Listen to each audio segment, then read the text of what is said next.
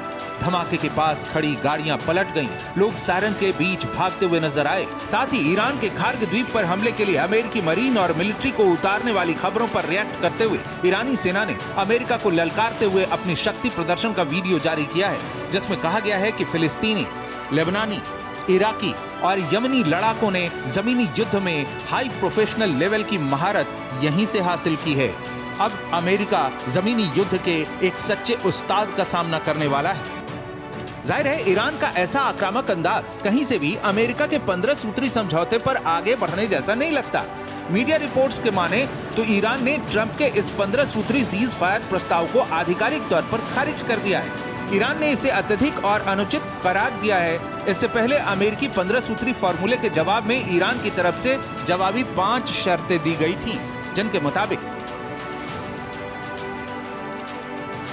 Hormuz strait समुद्री मार्ग पर ईरान के पूर्ण अधिकार को मान्यता दी जाए, अमेरिका और इजराइल के हमलों के लिए ईरान को भारी मुआवजा दिया जाए, ईरान पर लगे सभी आर्थिक और सैन्य प्रतिबंध पूरी तरह हटाए जाएं, क्षेत्र में सक्रिय ईरान समर्थित समूहों जैसे हिजबुल्लाह और हूती पर हमले तुरंत बंद हों और खाड़ी देशों से अमेरिकी वापसी हो, यानी खाड़ी क्षेत्र में स्थित अमेरिकी सैन्य ठिकानों को बंद किया जाए।